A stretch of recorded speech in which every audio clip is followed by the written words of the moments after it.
May isang lalaki sa Madrid na handang ipagbili ang kanyang kaluluwa sa demonyo, ngunit hindi para sa kanyang sarili.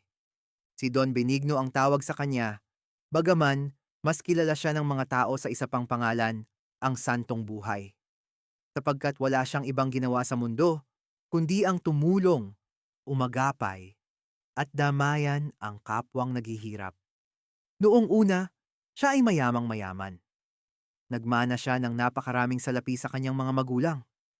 Ngunit palibhasa dito sa lupa ay walang katapusan ang mga sawing palad. Walang tigil ang mga daing ng mga dukha. Kaya unti-unti niyang ipinamigay ang lahat. Naubos ang salapi, naipagbili ang mga ari-arian, hanggang sa siya na mismo ang naging dukha.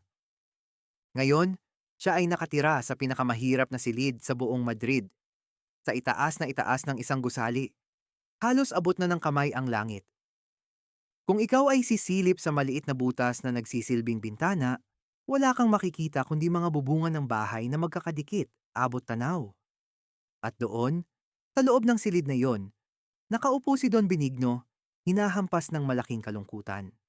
Sapagkat ito ang pumipuwing sa kanyang puso, dumarating pa rin ang mga naghihirap sa kanyang pintuan, umaasa sa kanyang awa, ngunit wala na siyang maibigay.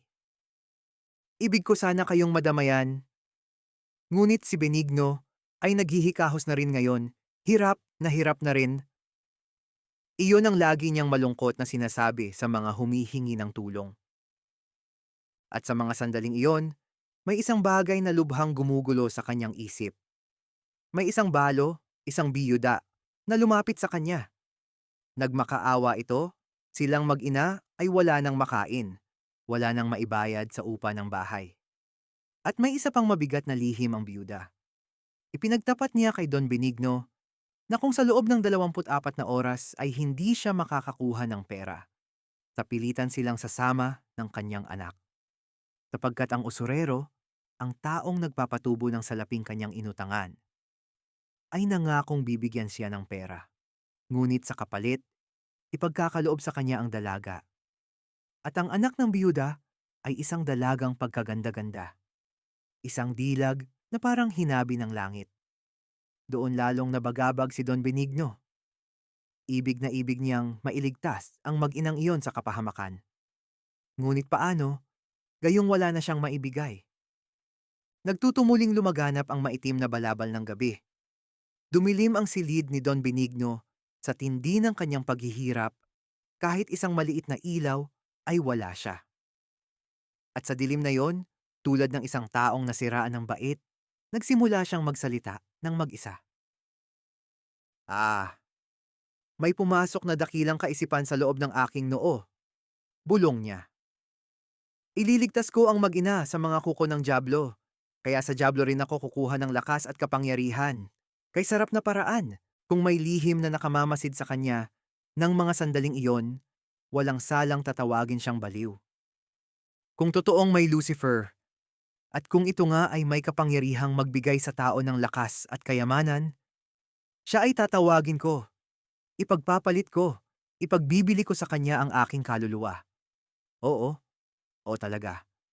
At sumigaw siya ng malakas, umaling-awngaw sa madilim na silid.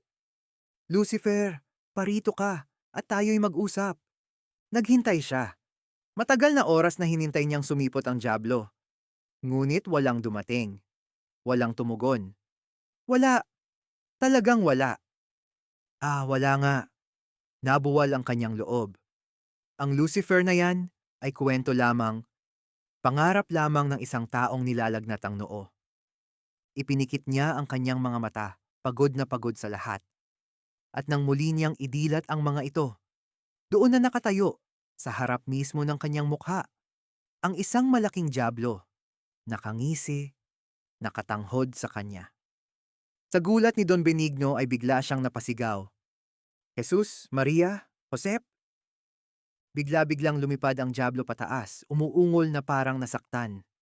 Don Benigno, kapag binanggit mong muli ang mga pangalang yan, aalis na ako, at hindi na tayo muling magkikita. Totoo nga bang ikaw si Lucifer? Usisa ni Don Benigno, nanginginig. O ako ba ay nananaginip lamang? Hindi ka nananaginip. Talagang ako, si Lucifer. Dumalo ako dito sapagkat ako ay iyong tinawag. Ako ay iyong pinapunta. Tunay, tunay na ngang tinawag kita. Ano ang nais mo sa akin? Ibig kong pagkalooban mo ako ng kapangyarihan at kayamanan. Kayamanang hindi mauubos. Humalakhak ang diablo. Isang halakhak na umaling awngaw, malamig, matagumpay. Dumating din ang oras mo, Don Benigno, at halakhak ng halakhak. Ang akala ko'y natatangi ka, ngunit ikaw pala, kamukha rin ng karaniwang tao. Oo, magkakaroon ka ng kapangyarihan at kayamanan. Sapagkat ang akala ni Lucifer, ang kapangyarihan at kayamanang iyon ay gagamitin ni Don Benigno para sa layaw ng sarili niyang katawan, para sundin lamang ang mga hibo ng makamundong kalayawan. Kaya siya ay tuwang-tuwa. Naisip niya, mapapasa kanya na ang kaluluwa ng isang taong banal. Napakalaking tagumpay. Dinukot ni Lucifer sa kanyang dibdib ang isang malapad na pergamino at isang panulat. At bigla, itinusok niya ang panulat sa dibdib ni Don Benigno. Ang panulat pala ay sumipsip ng dugo mismo ni Don Benigno. At doon, sa dugo ng lalaking iyon, isinulat ni Lucifer ang kanilang pakto. Ganito ang isinasaad.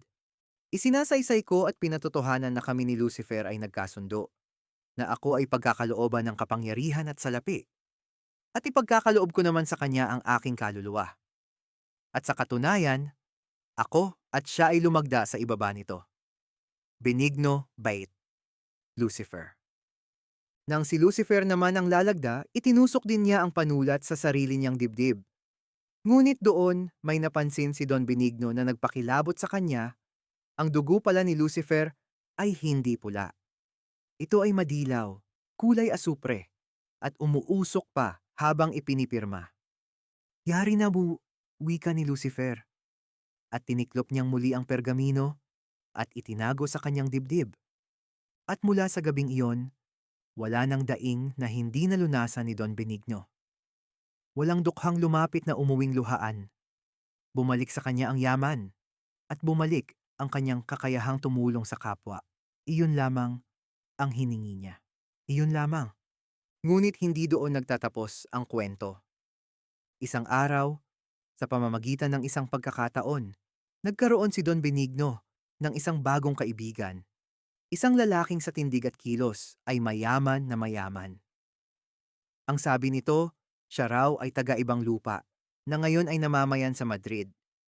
Wala raw siyang kamag-anak, nag-iisa sa mundo. At ang pangalan niya ay Mr. Malok. Naging matalik silang magkaibigan.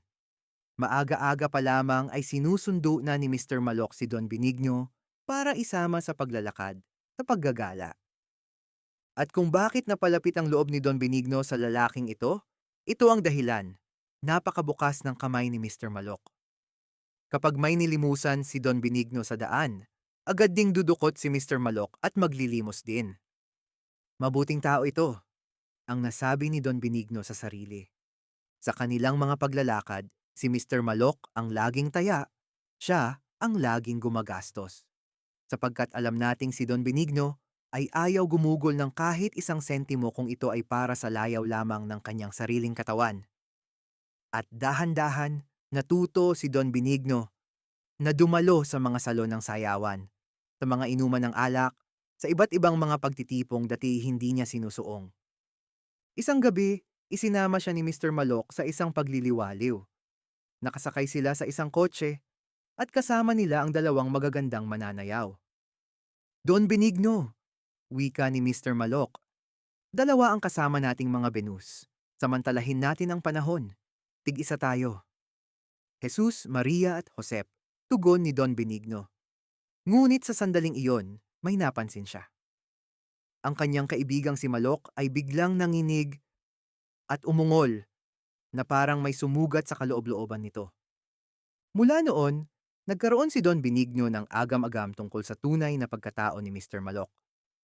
Lalo na ng isang gabi, dumalaw ito sa kanya na may kasamang isang pagkaganda-gandang babae. Isang babaeng nagkunwaring may sakit, nagsakit-sakitan. at natuloy-tuloy na naiwan ng buong magdamag sa bahay ni Don Benigno. Ngunit hindi na pailalim si Don Benigno. Buhat noon, lumayo na siya nang lumayo kay Mr. Malok. Natanto niya sa wakas ang tunay na hangarin ng kaibigang ito ay ang kanyang pagkasawi, ang kanyang pagkahulog. Ngunit si Don Benigno ay matibay na matibay. Hindi siya nabighani, hindi siya nasilaw sa lahat ng maiinam na inihain sa kanya. Araw-araw, humihigpit ang mga tukso, ngunit araw-araw din, siya ay nanaig. Isang araw, may dumating na dalaw. Dalawang mag-inang lubhang mahirap. Pagpasok pa lamang ay agad na lumuhod sa harap ni Don Benigno at isinaysay ang kanilang daing. Nagmakaawa ang mag-ina na sana ay tanggapin sila bilang katulong, bilang maninilbihan. At ang anak ng inang iyon ay reyna ng kagandahan, isang dilag na kay dalisa ng ikahulog ng isang lalaki. Mga anak ko, wika ni Don Benigno, ako ay hindi nagkakaroon ng katulong sa aking bahay. Wala akong maibabayad, wala akong maipapakain sa isang maninilbihan sa akin. Ngunit kay dami mo pong salapi, Don Benigno, sambit ng ina. Ang salapi ko ay hindi akin. Ang salapi ko ay para sa mga nagsasalat na gaya ninyo. At dinukot niya sa kanyang bulsa ang kalupi, kumuha ng isang papel na salapi, at iniabot sa ina. Naku, salamat po. At niyakap siya ng mag-ina. Ngunit marahan silang itinulak palayo ni Don Benigno. Kayo'y umuwi na. Nang makaalis ang mag-ina, si Don Benigno ay nagdasal. Nagpasalamat siya sa Diyos sapagkat muli niyang naiwasan ng tukso. May huling paraan pa si Mr. Malok. Inihimok niya kay Don Benigno na ipalathala raw niya sa mga pahayagan ng bilang at kung sino-sino ang mga taong natulungan ni Don Benigno. Kailangang malaman ng madla na kayo ay isang taong mapagkawanggawa. Ani Mr. Malok, hindi ko kailangan ng gayon, ang matahimik na sagot ni Don Benigno. Sapagkat sa palagay ko, ang mabubuting gawa kapag ipinangalanda ka na ng gumawa ay nawawalan ng bisa. Sapagkat nauuwi lamang iyon sa kayabangan. Wala nang naisagot si Mr. Malok. Iiling-iling na lamang at ngiting-ngiti ng mapait. Sapagkat si Don Benigno ay hindi tulad ng marami nating nakikita na gumagawa lamang ng kabutihan upang mabansagan ng mga pahayagan na taong pilantropo upang tumanyag ang kanilang pangalan. Kay Don Benigno ay nangyayari ang tagubilin ng batala, na ang gawin ng kanang kamay ay hindi dapat malaman ng kaliwa. At tila dumating na sa wakas ang gawain ng santong taong si Don Benigno. Dinapuan siya ng isang malubhang karamdaman na ayaw nang humiwalay sa kanya. Ipinasok siya sa isang malaking pagamutan ng mga samahan ng kawanggawa. At si Don Benigno ay hindi nagbayad ng kahit ano sa ospital. Sapagkat gaano man niya itinatago ang kanyang mga kabutihan, alam na ng buong mundo na siya ay walang katulad sa pagkamapagkawanggawa. Doon, siya ay inalaga ang alaga ng mga madreng tagapag-alaga ng may sakit. Araw-araw, si Don Benigno ay nangungumpisal. Araw-araw, siya ay nakikinabang, tumatanggap ng banal na ostiya. Ngunit, may isang nakamamasid. Si Lucifer, paminsan-minsan, ay gumagapang papasok sa ilalim ng katre ng may sakit at nakikinig sa mga usapan. Nang malaman niyang si Don Benigno ay sinusubuan ng ostiya araw-araw, nagtawa lamang siya at nagwika sa sarili. Kaninman niya ang Kristo ninyo oras-oras.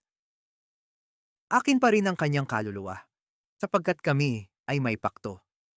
At palibhasay talaga ngang dumating na ang oras ni Don Benigno, hindi na napigilan ang paglubha ng kanyang sakit. Wala nang nagawa ang mga manggagamot, hanggang sa malagot ang kanyang hininga. Ginawa ang paglilibing sa bangkay ni Don Benigno. At ang libing na iyon ay naging isang maliwanag na pagpapamalas ng buong bayan ng kanilang utang na loob sa yumao. Hindi mabilang ang mga taong sumama sa libing. Nagsisikip ang mga daan sa dami ng tao. Bata't matanda, lalakit babae, lahat sila'y nagluluksa para sa taong minsang tumulong sa kanila.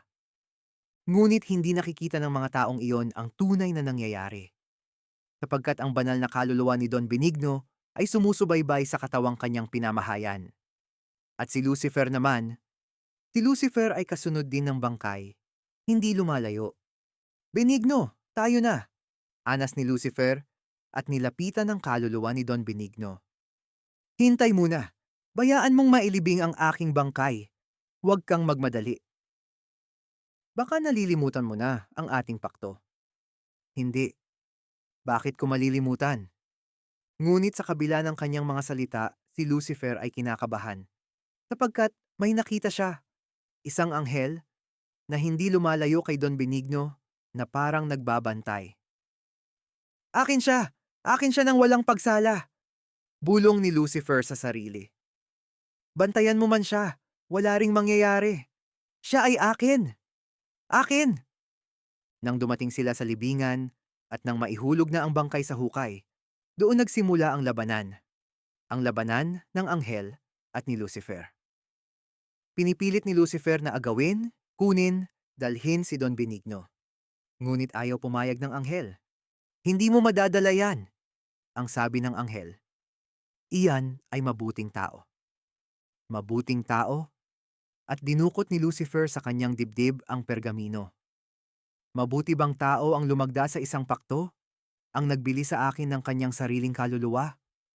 Sa kanilang pagtatalo, unti-unti silang nakarating hanggang sa harap mismo ng pinto ng langit. At doon, sa harap ng banal na pintuang yon, lalong humigpit, lalong uminit ang pagtatalo ng anghel at ni Lucifer. At sa gitna ng kanilang alitan, bigla, bumukas ang pinto ng langit at lumabas ang isang matinding liwanag, isang liwanag na nakasilaw, nakabulag kay Lucifer. At kasabay noon, may narinig silang tinig, isang tinig na nakapangingilabot, na yumanig sa kanilang kaibuturan, Lucifer. Ang pergaminong iyan na kinasusulatan ng inyong pakto ay walang bisa, sapagkat ipinagbili sa iyo ni Benigno ang kanyang kaluluwa, hindi upang sundin ang layaw ng sarili niyang katawan, kundi upang iligtas ang kanyang kapwa. Sulong ka. Bumalik ka sa kailaliman ng impyerno. Pedro, papasukin si Benigno. At si Lucifer ay tumakbong palusong, pasuray-suray na dadapa. At sa dulo ng kanyang buntot, nakatali, kaladkad-kaladkad sa lupa, ang pakto, ang kasulatang inakala niyang magiging tagumpay niya. At si Don Benigno nga ay nagkamit ng kaluwalhatian.